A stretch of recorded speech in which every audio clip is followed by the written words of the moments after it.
In 1779, on this basically blood-soaked beach in Hawaii, there was a teenage boy who just stood there and watched a native warrior throw a severed chunk of Captain James Cook's thigh onto the deck of a ship. Yeah, it's a horrifying image. Right. But the crazy thing is he didn't scream, he didn't cry, he didn't pray or anything. He just stood there clinically observing this brutal mathematics of survival, just taking mental notes. Which is chilling, honestly. Exactly. And that boy, who eventually grows up to build this absolutely ruthless global botanical empire, he understood something really fundamental in that exact moment. He realized the world is not a garden. It is a terrifying thought, but I mean, it's a completely accurate one. We have this deep-seated, almost comforting illusion about nature. Oh, for sure. We all do. Right, because you walk into a botanical garden, and what do you actually see? You see hedges clipped into perfect geometric rectangles. Yeah, the nice little topiaries. Exactly. Roses blooming exactly where they were engineered to bloom. Yeah. It's civilized, it's categorized, it's nature, but it's safely contained within these nice stone walls. But then you step into the actual microscopic reality of how plants survive out in the wild. I mean, how they fight for sunlight, how they breed, how they literally mutate over thousands of years just to poison their predators. Yeah, it's vicious. It really is. And suddenly that neat little garden wall is just crumbling. You realize you're looking at a biological landscape that is honestly just a merciless slow-motion war zone. That tension right there between our desperate human desire to organize the world into neat little boxes and the totally chaotic, violent reality of how the universe actually operates.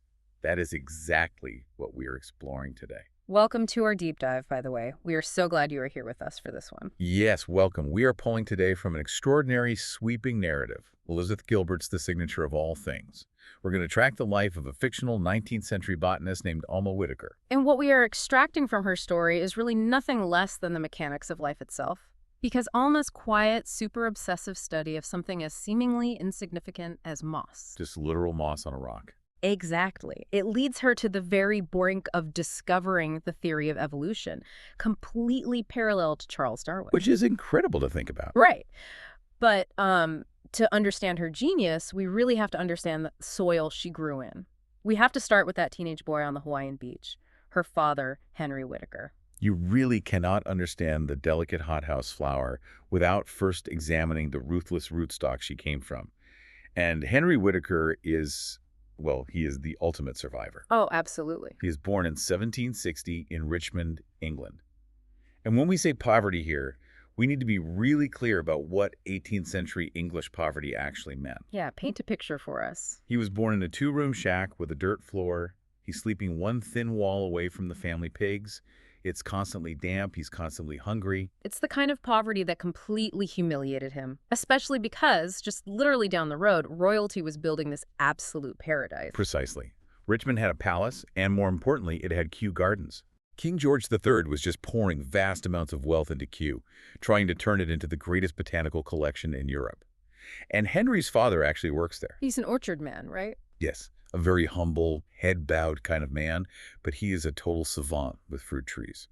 He actually saves the king's favorite apple tree through a process called grafting. Okay, hold on. Let's pause here. Because we hear the word grafting all the time in gardening or like winemaking, but what is actually happening biologically when you graft a tree? I mean, how does a poor orchard man save a dying royal tree? It's essentially botanical surgery. So if a tree is dying from root rot or some kind of disease, you can take a healthy branch, which is called the scion, from that dying tree, and physically attach it to the root system of a completely different healthy tree. Wait, so just a different species entirely? Well, closely related, but yeah, a different tree. That base is called the rootstock. You have to cut them both so that their vascular tissues, the phloem and the xylem, perfectly align. Oh, like matching up veins in a transplant? Exactly like that. If you brine them tightly enough, the cells literally fuse together.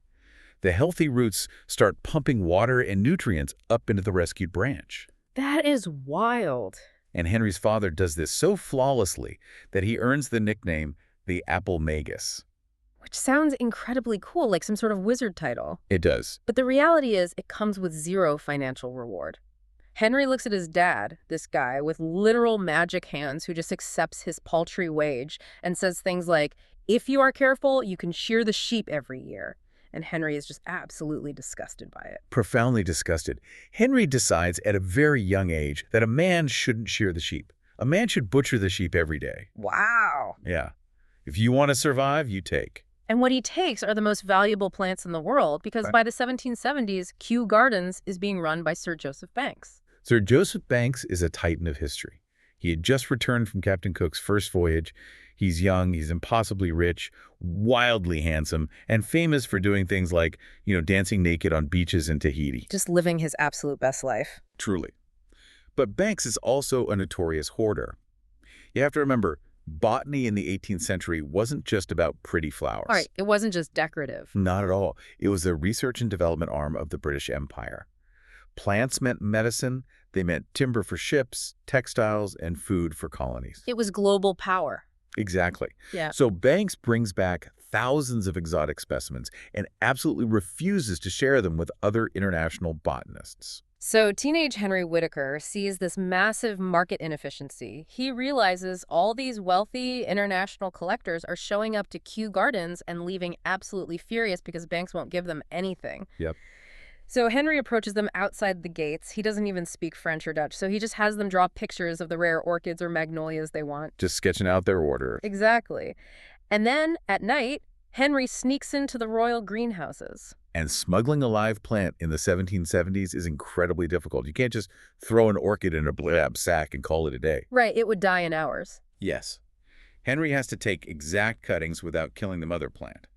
Then he expertly packs the fragile roots in wet moss, and he seals the ends with hot wax. Oh, to keep the moisture in. Exactly. It locks in the moisture while preventing rot, and then he sells them to these wealthy foreigners. It's basically a brilliant, illicit global smuggling ring run by an illiterate teenager in the dirt. It really is. But of course, after 3 years, he gets caught. And the wild part is, he doesn't get caught by the guards. He gets caught by his own father. The apple magus marches straight to Sir Joseph Banks and turns his own son in. Which is a terrifying betrayal, because theft of royal property at this level in 18th century England was a hanging crime. Oh, yeah. They weren't messing around. Not at all. Kids much younger than Henry were getting the rope at Tyburn just for stealing bread, let alone the king's prized tropical orchids. So Henry is dragged into Banks's magnificent study, and Banks essentially asks him, give me one good reason why I shouldn't have you hanged right now. And Henry, who is terrified but entirely unrepentant, just looks this aristocratic giant dead in the eye and says, because I'm a useful little finger stink. I love that line so much. A useful little finger sting. It is the gamble of his life. And somehow it works.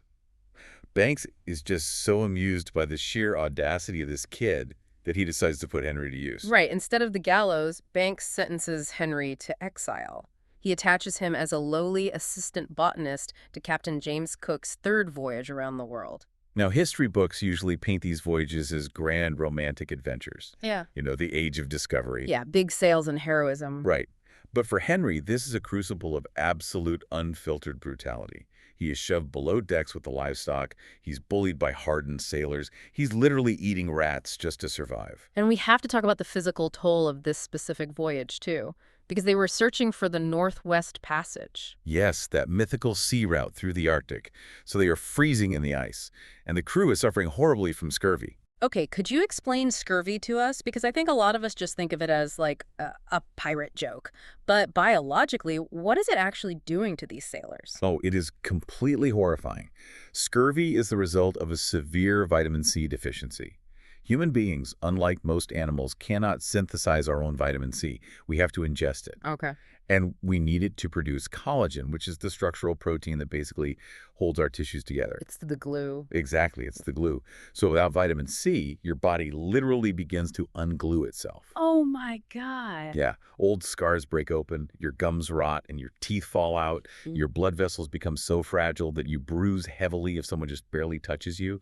It is an agonizing, slow dissolution of the human body. And Henry is just watching men literally fall apart in the rigging around him. Yes. And the whole mission is a failure anyway. They have to turn back from the Arctic ice, and they end up in Hawaii, which leads right back to that hook we started with. The tension with the locals finally boils over. Right. It was a massive cultural misunderstanding, wasn't it? It was tragic, really. Cook arrived during the Makahiki Festival, which is a time of peace, and he was initially treated almost like a god. Right, but then they had to leave and come back. Exactly. When his ship broke a mast and he had to return out of season, the whole mood had shifted. Tensions over stolen property escalated. Cook actually tried to take the Hawaiian king hostage. Which is an insane move. Right.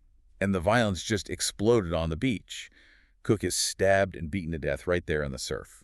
And Henry observes all of this with just chilling detachment. And I really want to push back on how we normally view explorers of this era. We always call them heroes.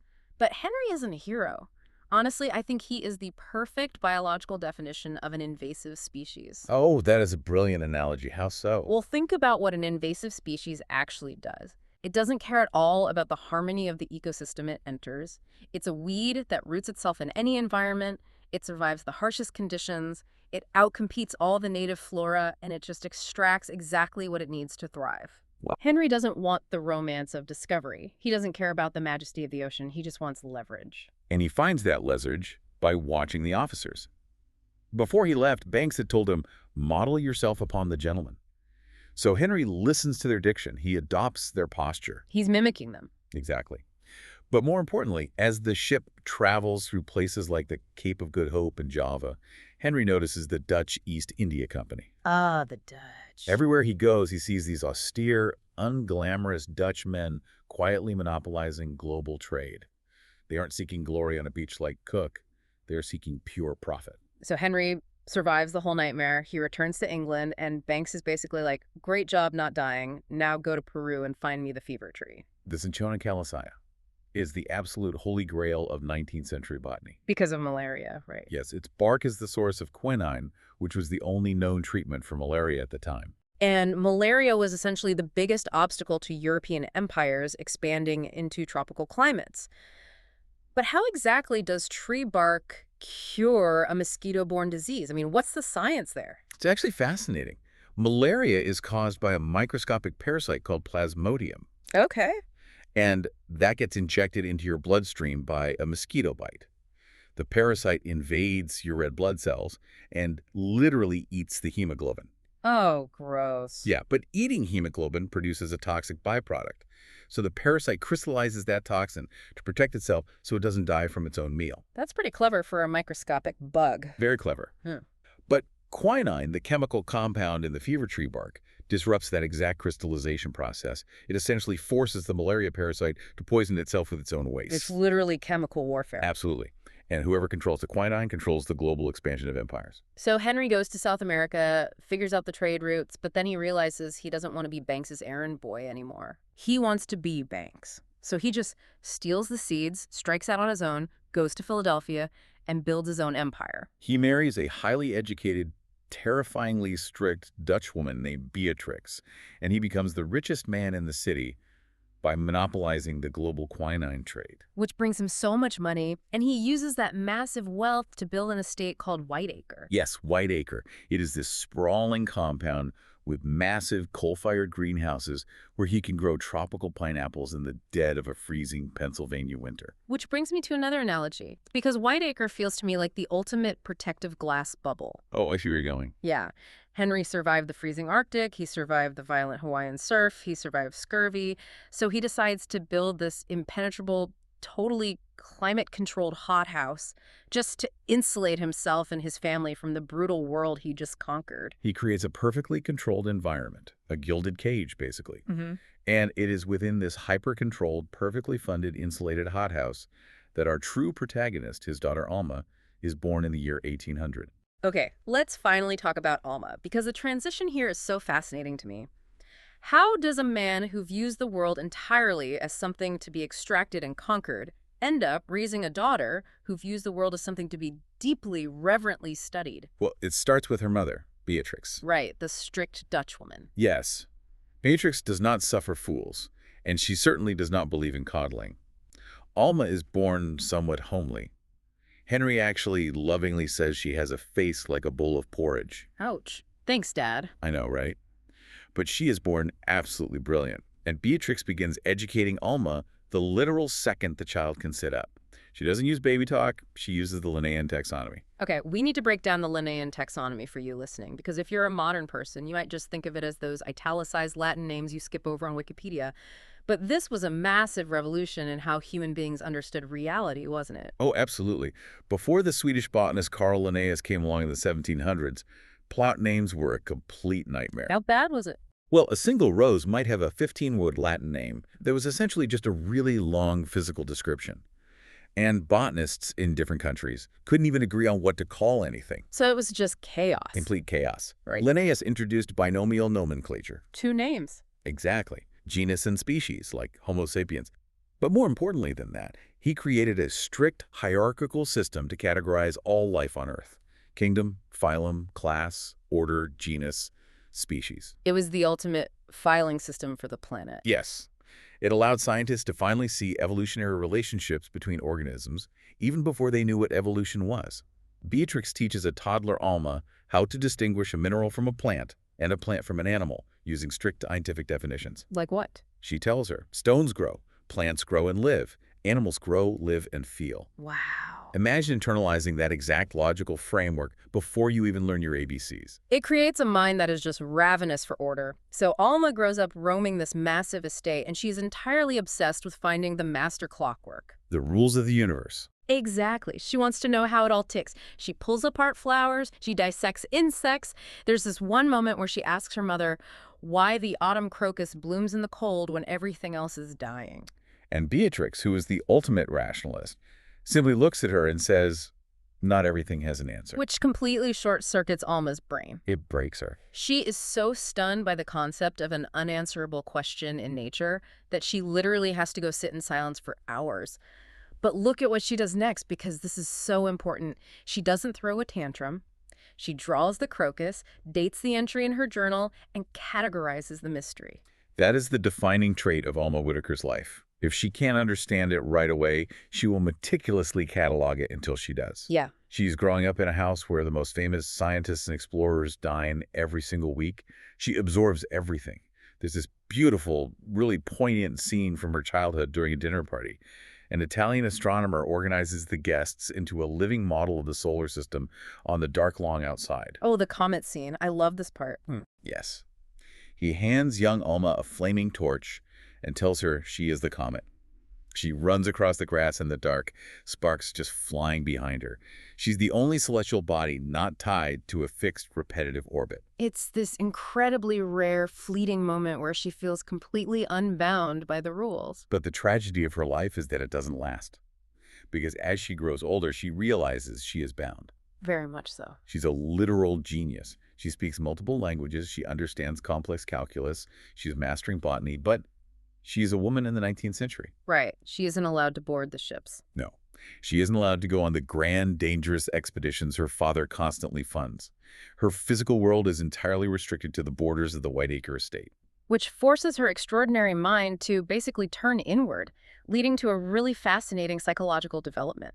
Because Alma discovers a book hidden in her father's library called Cum Grano Salis with a grain of salt. Yes, that book. It's an anonymous, highly explicit text written by an educated gentleman detailing his lifelong pursuit of carnal pleasure, completely free of any shame or moralizing. I have to say, finding Victorian-era erotica hidden in your dad's library has got to be a massive shock to the system. Oh, to say the least, I would die on the spot. But the way Alma processes it is what makes her so unique.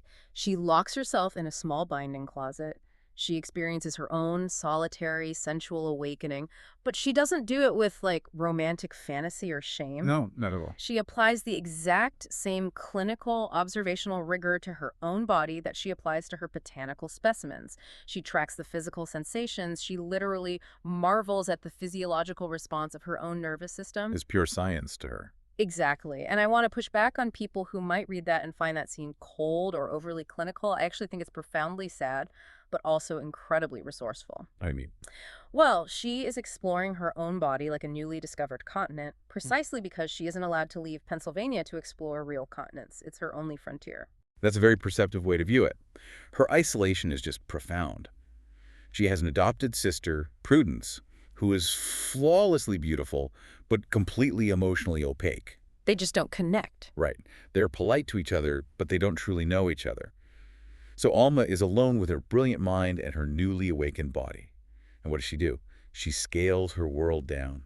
If she can't travel the globe, she will explore the miniature. And that's when she discovers a universe of mosses on a limestone outcropping at the edge of the estate. Rhyology, the study of mosses.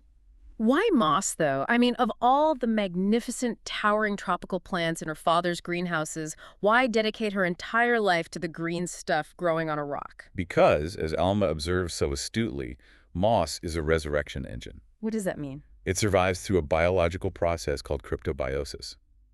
See, moss has no true roots to pull water from deep underground, and it has no vascular system to pump water up a stem like a tree does. So it just absorbs from the top. Yes, it relies entirely on surface moisture. When a severe drought hits, most plants die because the water inside their cells evaporates, the cell walls collapse, and the structure is permanently destroyed. But moss doesn't die. No, moss doesn't die.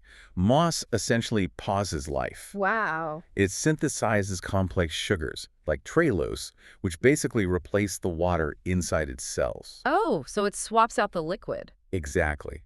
These sugars form a glass-like state that prevents the cell membranes from collapsing and even prevents ice crystals from piercing the cells in freezing temperatures. That is basically a superpower. It is. A patch of moss can dry out, turn brown, and lay dormant on a rock for 40 years. Yeah. To any observer, it appears entirely dead. Yeah. But give it a single drop of water, the sugars dissolve, the cells rehydrate, and it springs back to bright green life within minutes. It survives where absolutely nothing else can. She starts drilling tiny painted flags into the boulders just to track the moss colonies over years. And this is where she develops her incredible theory of time. I love this concept so much. Let's walk the listener through it. Alma posits that there are 4 distinct varieties of time. First, you have divine time, which is the eternal, unchanging realm of the Creator. Okay, the God level. Right. Second, geological time moving at the agonizingly slow pace of mountains rising and tectonic plates shifting. Millions of years. Exactly. Third, human time, which is our frantic, highly emotional, super short-lived daily existence. And fourth, moss time. Moss time. I love this. Think about how you, listening to this right now, experience a traffic jam or a delayed flight. That agonizing, stressful human time. Now imagine stretching your perception so wide that you can literally watch a boulder or road. Exactly. Moss time exists somewhere in the middle, between geological and human time. To a human eye, a patch of moss looks entirely static. It doesn't appear to move at all. It's just sitting there. But compared to the stone it lives on, moss is blindingly fast. It is constantly fighting, advancing, retreating, conquering territory, mutating to survive. It just does it at a pace that humanity is way too impatient to ever see. But Alma has the patience. She does. She watches these microscopic turf wars play out over decades. I have another analogy for you. Alma's taxonomical obsession with moss. It feels to me like someone dealing with a really chaotic, uncontrollable life by taking a massive, disorganized computer hard drive and just obsessively creating perfectly nested, color-coded folders. Oh, that's good. Right. It gives the illusion of control. I mean, it's undeniably brilliant science, but how much of her obsession with this slow, miniature world is really just a coping mechanism for the expansive, fast-paced life she isn't allowed to live? It is absolutely a sanctuary for her. She finds genuine dignity in her research. She corresponds with scientists globally. She literally becomes the foremost expert on moss in North America. She builds a good life. She does. By the time she is in her late 40s, she has mostly accepted her lot in life. She is a respected, albeit isolated scholar, totally content in moss time. She has built her perfectly nested folders. But you can't build walls high enough to keep out human irrationality. Never. Which is exactly what crashes through her front door in 1848, completely shattering her perfectly nested folders. You're talking about Ambrose Pike. Ambrose Pike. He is young, he is physically beautiful, and he is an artist who draws orchids flawlessly. He comes to Whittaker to work for Henry's orchid collection, but he operates on an entirely different philosophical plane than Alma. Complete opposites. Alma is a strict empiricist. She builds knowledge inch by inch through evidence, hard data, and observation. Ambrose is a mystic. A total mystic. He follows the teachings of a 16th century German cobbler named Jacob Boehme, who believed in a concept called the signature of all things. Which gives us the title of the story. What exactly is this signature, though? It's rooted in something called the doctrine of signatures, which was actually popularized by early botanists and alchemists like Paracelsus. The theory was that God is a benevolent creator who hid literal visual clue signatures in the physical design of the natural world for humanity's medical betterment. So like matching shapes. Exactly. So under this theory, walnuts cure headaches because the meat of a peeled walnut looks exactly like a human brain. Oh, right. Liverwort cures liver disease because the leaf is shaped like a liver. To Ambrose, the entire physical world is this divine, benevolent code just waiting to be deciphered by the spiritually pure. Which, to Alma's scientifically trained mind, is complete and utter garbage. Totally unscientific. She knows the science is flawed. She knows nature is full of plants that look beautiful but will agonizingly poison you. And yet, she falls desperately in love with him anyway. She really does. I have to stop you there, though, because I don't buy Ambrose's whole mystic persona. Alma is this brilliant, empirical scientist. How does she fall for a guy who thinks walnuts cure headaches just because of their shape? Was she just totally blinded by decades of sexual and emotional repression? It's a powerful combination of that repression and his sheer undeniable luminosity. He has this aura, and Ambrose isn't faking his belief either. He genuinely believes it. He claims to have swung into the fire in his youth, basically starving himself in the woods until he achieved a state of divine revelation. Oh, wow. He tells Alma he has literally seen the color of God's anger, a pale turquoise he calls Swisson, that he claims only moths can see. Swisson, that is so specific. He is seeking a pure, uncorrupted utopia. He wants to live in divine time, completely untethered from the dirty, brutal reality of survival. It's like Ambrose and Alma are trying to run two completely incompatible operating systems on the same computer. Alma needs proof, she needs data, words, physical touch. Ambrose wants to communicate via telepathy. Yes, he literally takes her into the binding closet, the exact same closet where she first discovered her physical desires years ago, and he asks her to just sit in silence and commune with him telepathically. Just staring at each other in the dark. And then there's the wedding gift. When they finally agree to marry, Ambrose gives her a gift that perfectly encapsulates his impossible worldview. This part stressed me out. He hands her a piece of paper, intricately folded and sealed with wax. And he begs her never, ever to open it. Which is the worst gift you could possibly give a scientist. It symbolizes his desire for untouched, pure mystery. To Ambrose, the beauty of a secret is that it remains a secret. Right. But to Alma, who has spent her entire life pulling apart flowers to see how the reproductive organs work, a sealed secret is just intellectual torture. But she loves him, so she complies. It really highlights the tragedy of their connection. They respect each other deeply, but they fundamentally misunderstand each other's operating systems. Alma thinks his spiritual overtures are just a prelude to physical intimacy. And what does Ambrose think?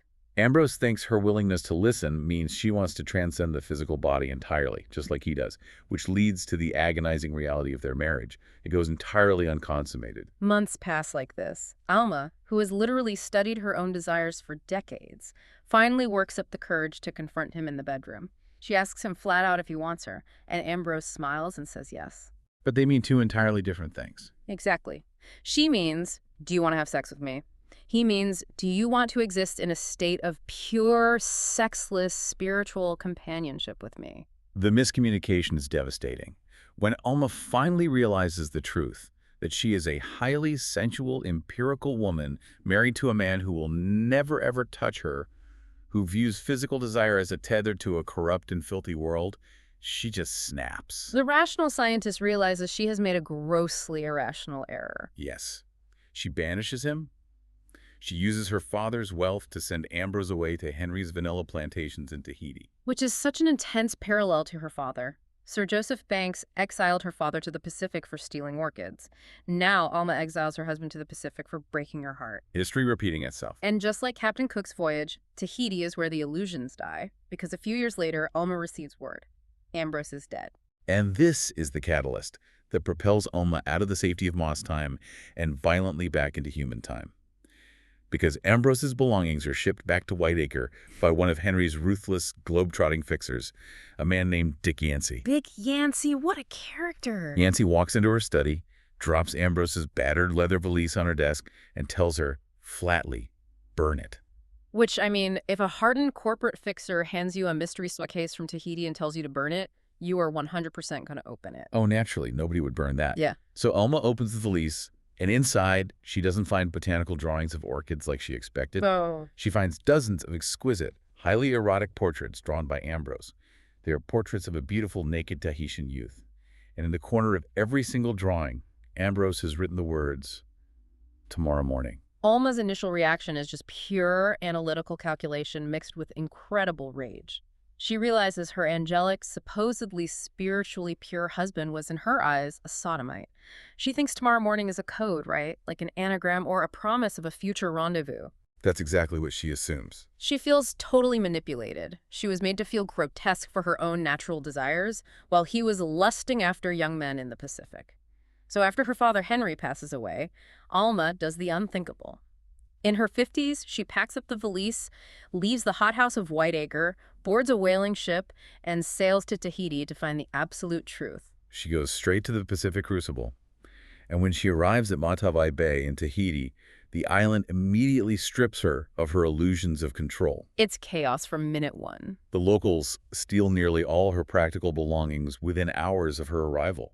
She is suddenly living in a grass hut, sweating, burning in the sun, entirely out of her element. But interestingly, they never steal the valise with the drawings. It's like the island respects the gravity of the mystery, and her time in Tahiti teaches her a brutal, necessary lesson about letting go. Because things just keep disappearing and reappearing. Yes. Her stolen items, like a kettle or a hairbrush, randomly wash back up on her doorstep days later, only to disappear again a week later. Yeah. It's the ebb and flow of a world she cannot organize into neat folders. But she has a mission. She finally tracks down the youth from the drawings, and through a translator, she discovers the staggering truth. Tomorrow morning isn't a secret code. No. It's literally the man's name. Which is so simple and so tragic. She confronts him, demanding to know about the affair. And what does tomorrow morning tell her? He tells her there was no affair. Ambrose never touched him. Ambrose saw tomorrow morning as the first man, like a new Adam in a pre-fall Eden. Just a symbol. Right. Ambrose just wanted to draw him in blameless nakedness, projecting his own desperate, breaking mind's need for purity onto this native man. Ambrose wasn't living in reality. He was starving himself, seeking visions, chasing a utopia that didn't actually exist. Ambrose was chasing the ghost of Eden. Which makes Alma realize she just crossed the entire globe chasing the ghost of a ghost. She exiled him for a betrayal that never actually happened. It's deeply ironic. It is. But out of this profound despair comes the pivot, the massive aha moment that changes the history of science. Alma goes swimming in Matavai Bay, gets caught in a violent current, and is dragged under. She is actively drowning. And in that terrifying, suffocating moment, her mother's dying words echo in her head. Head is fine. It is pleasant. Completely rational acceptance of death. But Alma rebels against it. She realizes she does not want to die. She fights her way to the surface with a ferocious, primal will to live. She claws her way onto a coral reef, bleeding and gasping. And as she sits there, staring at the violent ocean, she has her epiphany. The pieces finally click together. She realizes that the world is divided entirely into those who fight an unrelenting battle to live and those who surrender and die. Okay, here's an analogy to visualize this for you. Yeah. Up until this point, Alma thought nature was a clockwork, intricate, ticking, perfectly designed by a benevolent creator. The master clockwork. Right. But sitting on that reef, she realizes nature is actually a pressure cooker. It's a sealed pot with the heat turned up to the absolute maximum. And the species inside that pot either mutate and change shape to survive the pressure, or they melt away into extinction. That is exactly the mechanism she uncovers. She spends the 14-month voyage back from Tahiti locked in her ship's cabin, just writing furiously.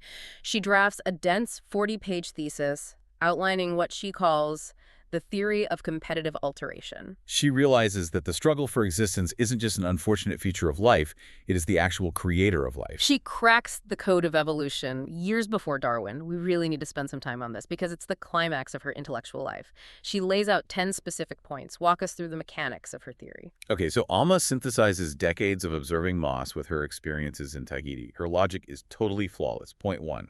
Unchecked population growth. Organisms produce vastly more offspring than can possibly survive. Just basic Malthusian math. Right, too many babies, basically. Exactly. Point 2. Resources like food, water, and sunlight are profoundly finite. Point 3. Therefore, a severe and constant competition for existence is inevitable. It is a daily war. Point 4. No two individuals in a species are exactly identical. There is constant variation. Right, like some moss holds a tiny bit more water. Exactly. Point 5. Much of this microscopic variation is heritable, passed from parent to offspring. Point 6. In the pressure cooker of life, any variation that gives an organism even a slight advantage will allow it to survive longer. Point 7. Those with disadvantageous variations perish before they can reproduce. Point 9. Given the unimaginable expanse of geological time, these small changes accumulate. In point 10, the accumulation of these changes eventually leads to the creation of entirely new species. It explains absolutely everything. It explains why her mosses mutated on those limestone boulders in Pennsylvania to capture more water. It explains why Tomorrow Morning survived the European diseases that wiped out the rest of his family. He just happened to have a biological genetic advantage. And tragically, it explains the failure of Ambrose. Ambrose was beautiful, he was brilliant, and deeply kind, but he sought peace and divine perfection in a world that is fundamentally built on warfare and resource scarcity. He wasn't equipped to survive the pressure cooker. Nature doesn't care about your spiritual purity. It only cares if you can survive to reproduce. So Alma has synthesized her entire life's observation into a grand, unified theory of biology. She literally has the secret of life in her hands. So she returns to civilization. She goes to Amsterdam, to her mother's family who run the Hortus Botanicus, one of the oldest botanical gardens in the world. And we get this wonderful moment of Alma fully coming into her own. She is an older woman now. She sits in a cafe in Amsterdam eating wenteltiefjes. Which is a delicious Dutch version of French toast, by the way. It really is. And she's reading international newspapers, entirely independent, beholden to no man and no family obligation. She is totally self-actualized. The wenteltiefjes scene is just so earned. She brings her 40-page manuscript to her Uncle Dees, the director of the gardens. He reads it, and he is astounded. He realizes she has solved the greatest biological mystery of the age. He tells her she must publish it immediately. But she refuses. This part is so agonizing for the reader. I mean, she just spent 50 years working up to this. Why? Why didn't she just publish? Because of what she calls the prudence problem. Let's explain this because it is the ultimate intersection of human emotion and cold science. Alma realizes that her theory of ruthless, violent competition perfectly explains plants, insects, and animals. But it cannot explain human altruism. Specifically, it cannot explain the life of her adopted sister, Prudence. Right. Years ago in Pennsylvania, Prudence was deeply in love with a man named George Hawks. George loved her back. They were perfectly matched. But Prudence, with her quiet intuition, realized that Alma also harbored a secret, painful crush on George. So what did Prudence do? She completely stepped aside. She married a dull, older man she didn't love, sacrificing her own happiness, her own desires, and her own optimal reproductive future entirely to spare Alma's feelings. And from a strictly biological, evolutionary standpoint, that makes absolutely zero sense. We understand kin selection today, but at the time, this was a massive paradox. A huge hole in the theory. Why would an organism willingly sacrifice its own chance to pass on its genes just to be kind? If the driving force of nature is selfish survival, altruism is basically a math error. Exactly. And Alma possesses a profound, almost stubborn intellectual integrity. She told her uncle, the laws of nature cannot admit exceptions, or they cannot stand as laws. She won't bend. If her theory cannot explain the self-sacrificing behavior of her sister, or a soldier who falls on a grenade, or a stranger who drowns saving someone else's baby, then the theory is incomplete. She refuses to publish a flawed law of nature. It's maddening. It's like holding the winning lottery ticket, realizing it's worth $1 billion, but refusing to cash it because you noticed a tiny spelling error in the fine print on the back of the ticket. I wanted to reach through the pages and shake her. I know, it's tough to read. Just cash the ticket, publish it, and let someone else figure out the altruism typo later. It is deeply frustrating for the modern reader, but we must respect her scientific rigor. She isn't seeking fame, she is seeking absolute truth. So she shelves paper, she places the manuscript back into Ambrose's old leather valise and just leaves it there. Wow. And then, years later in 1859, the inevitable happens. She opens the newspaper and reads a review of a new book by an English naturalist. Charles Darwin, On the Origin of Species by Means of Natural Selection. Alma orders the book, locks herself in her study, and reads it cover to cover. And she experiences a mixture of absolute heartbreak and profound vindication. Darwin has discovered the exact same mechanism she did. What she deduced from Pennsylvania mosses, he deduced from Galapagos finches. But she also realizes something else, which I think shows incredible grace on her part. She realizes Darwin's book is a masterpiece. It's 500 pages of warm, accessible, beautifully structured prose. Right. Alma knows her 40-page thesis is dense, it's dry, And it's terrifying in its clinical brutality. She admits to herself that even if she had published, the world might not have listened to her. Darwin had the voice to persuade a highly religious world to accept a terrifying truth. She acknowledges his genius completely without bitterness. And this brings us to one of the most poignant moments in the entire narrative. Because while Darwin becomes the historical face of evolution, there was another man who independently discovered natural selection at the exact same time, Alfred Russel Wallace. Right, people forget this, but Darwin actually rushed to publish Origin of Species because Wallace, working in the Malay archipelago, had sent him a letter outlining the exact same theory. Exactly. Yeah. Years later, Alfred Russel Wallace visits Amsterdam on a speaking tour, and Alma arranges a private meeting with him. They are just two older, brilliant scientists sitting in a quiet room, and Alma decides to finally share her secret. She opens the valise. She pulls out the battered valise, hands Wallace her 40-page manuscript from Tahiti, and lets him read it. And Wallace reads it, looks up at her, and essentially says, "My God, there weren't two of us, there were three of us." He is astounded by her intellect. He begs her to let him present it to the scientific community, to get her the historical credit she deserves as a co-discoverer of evolution. But Alma again refuses. She tells him it's enough that he knows. But then she asks Wallace the question that stopped her all those years ago. How do you explain human altruism? And Wallace's answer is fascinating, because he and Darwin fundamentally disagreed on this specific point. Yes, they did. Darwin believed the human mind and human morality were also the product of evolution, just highly complex survival tools that evolved to help tribes cooperate. Which makes sense. But Wallace did not. Wallace tells Alma that he believes evolution perfectly explains the physical body, the mechanics of the moss, the finch, the ape. But it cannot explain the human soul. It cannot explain our capacity for art, for existential suffering, for profound self-sacrifice. So what was his explanation?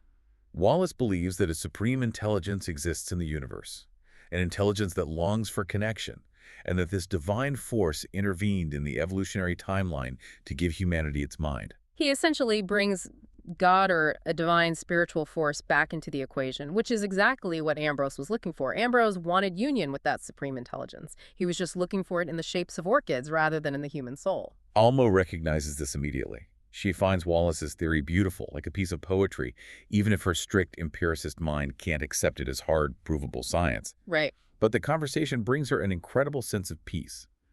Wallace, seeing her contentment, asks her a deeply personal question. He asks if she fears death, or if she needs to believe in an afterlife to feel that her life was significant. And Alma's response is basically the thesis statement of her entire existence. She tells him she doesn't need to invent a world beyond this one because this physical world has always been large and beautiful enough for her. It's a wonderful perspective. She says she has been the most fortunate woman who ever lived. Why? Because she spent her life studying the master clockwork, she figured out how the universe operates, and she added her little bit of unseen knowledge to the great library of human history. She finds absolute, unshakable fulfillment in the act of knowing, rather than the act of being known. Okay, let's bring this all together. We've followed Alma Whittaker from her birth in a gilded, perfectly controlled greenhouse in Philadelphia to the microscopic, slow-motion battlefields of moss on a limestone boulder, across the oceans to the brutal, chaotic shores of Tahiti, and finally to the quiet, dignified canals of Amsterdam in her old age. It is a journey of scaling. She scales her vision down to the fraction of an inch to understand moss time, and she scales it out to encompass the massive, ruthless expanse of geological time and the history of life on Earth. It really is. Her life is a testament to the fact that you do not need to be the loudest voice or the most famous name to have lived a profoundly successful life of the mind. She knew the secret of the universe. She literally held it in her hands. And the fact that the world didn't know it was hers didn't make the secret any less true. Which leaves us with a pretty provocative thought to end on today. Think about the modern world you and I live in right now. We are a culture completely obsessed with credit. We want visibility. We want our names on the project. We want to go viral. We want the likes. We want the recognition. We are terrified of being forgotten. It's the driving anxiety of the modern age. Exactly. So I want you, listening to this, to ask yourself, could you do what Alma did? Could you do the grueling, decades-long work to discover a fundamental truth of the universe, achieve total enlightenment on how the world operates, and be perfectly content to put that masterpiece in a dusty suitcase and let someone else take the credit? It requires a level of intellectual humility and ego death that is almost unfathomable today. It requires you to love the knowledge more than you love yourself. It goes right back to that manicured botanical garden we talked about at the very beginning. We spend our whole lives trying to trim the hedges, trying to control our legacy, trying to force the world to see the neat, perfect patterns we made. We want the bronze plaque on the garden wall with our name engraved on it. We all want the plaque. But Alma realized the wall is an illusion. The real miracle isn't the gardener who takes the credit. The real miracle is the wild, messy, brutal, beautiful roots twisting beneath the soil, fighting to survive in the dark. She saw the roots. And for her, just seeing them was enough.